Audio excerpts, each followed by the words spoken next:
Greetings, my name is Lori, and tonight we're going to be doing terracotta charms. Terracotta is so easy. The clay that I use is called DAS.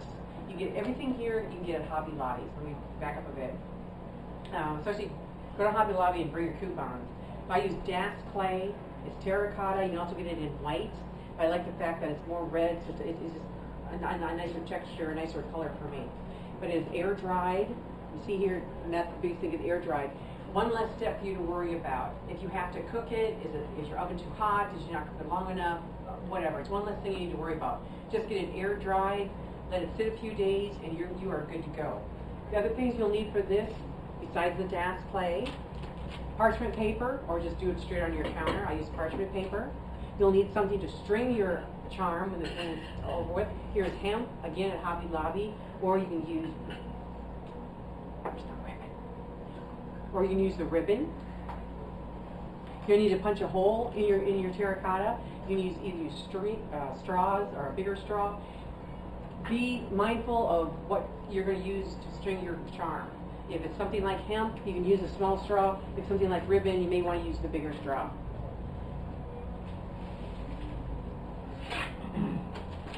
Now, rolling it out is easy. This clay has been open for about a month, and it's still pliable. I do keep it in a plastic bag, but it's still very pliable. So this will last a long time. One of the things you may want to use a rolling pin. As I don't cook, there is no way that I have a rolling pin in my house. So in this case, I'm using a water bottle from the dollar store. So for $1, I have my own rolling pin. What you're going to do is just roll it out, roll it flat, turn it over, roll it some more. And also you want to be careful of, make sure it's at least 1/8 of an inch thick. And the reason for that is any thinner, it will crack, it will break. So you either use if you got a micrometer, you can actually measure it to see if you have 1/8 of an inch thick, or use 2/4. That's about 1/8 of an inch. It gives you an idea of how thick it needs to be. Scroll out just a little bit more. Next step, your cookie cutters. Again, I got a set of 4 of these at Hobby Lobby. There's round ones, diamond. You can squish it. This was a round one. I kind of made it more of an oblong shape. Stick it in, flatten it out. And there's your charm. What I do, I take my finger and just run around the edges to get rid of the rough edges.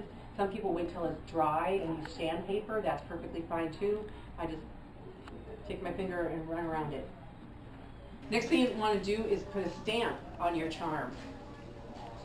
Some of the stamps that are available, you can go to Michael's or Hobby Lobby, and you can actually get stamps to press into the clay. But you want to be careful of, don't get anything that's too detailed. The clay is kind of stiff, and it may or may not accept the stamp as well. Pick something like a treble clef. And I don't know if you can see that or not. That's how the treble clef turned out. I have another picture here, maybe you should see it just a little bit better.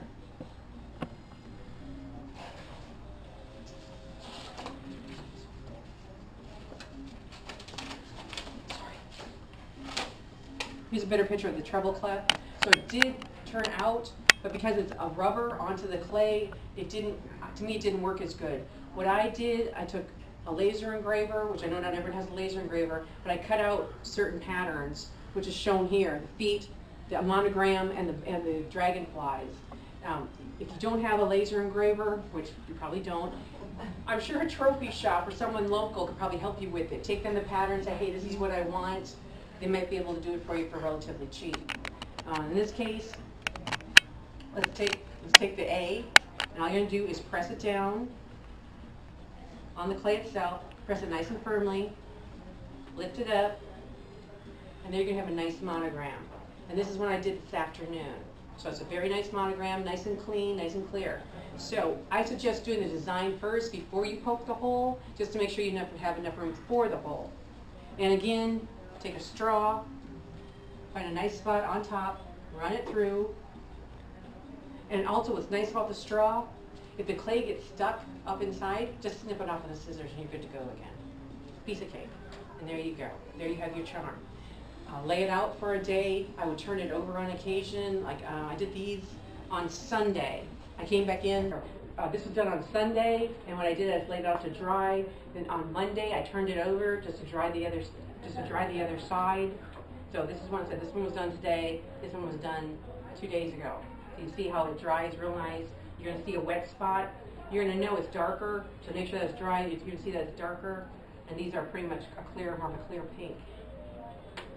You can do a lot of things with your charms. You can design them, put ribbons on it. The best thing is when you put the oil, essential oil on them. I've decided that I really like lemongrass. And so I will put lemongrass and just like hang it from my rearview mirror in my car. Or my disposal unit had a wonderful idea. Use Breathe. If you got a cold, put some Breathe on it, let it drip in, let it soak. Hang that from your rearview mirror. So not only do you have Breathe either around your neck if you'd like it, you also have it swinging from, oh, that smells so good. You also have it from your car swinging back and forth when you're driving. So it's a good thing. Do I have any questions? That would make a good, to put maybe some lavender and put it in a drawer. Oh yeah, that exactly. I'm trying to find a way to use it for a litter box. If you didn't hear the question, it was, it'd be a good thing for a drawer. Absolutely. It would be perfect for a drawer. Whatever flavor you want, put that in your drawer. It is very nice. As an added attraction, something else that is also smells good. You know those pine trees that hang from people's cars and they really stink? There's a place you can actually buy the cardboard to cut it out yourself and make it. It's called Wicks and Wares. Online is one spot, but the sheet, about 8 by 11 sheet, is approximately $1.25. The more you buy, the cheaper it is. But what you do, you slice it up into little strips or make your own design, cut it out with the scissors. I punch a hole in it, then I put a string on it. You put oil on both sides, you bend it in half, and you stick it in your vent of your car, and your car smells great. And again, same thing.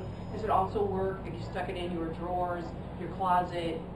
A cedar wood oil would be great for your closet. Just hang it in your closet.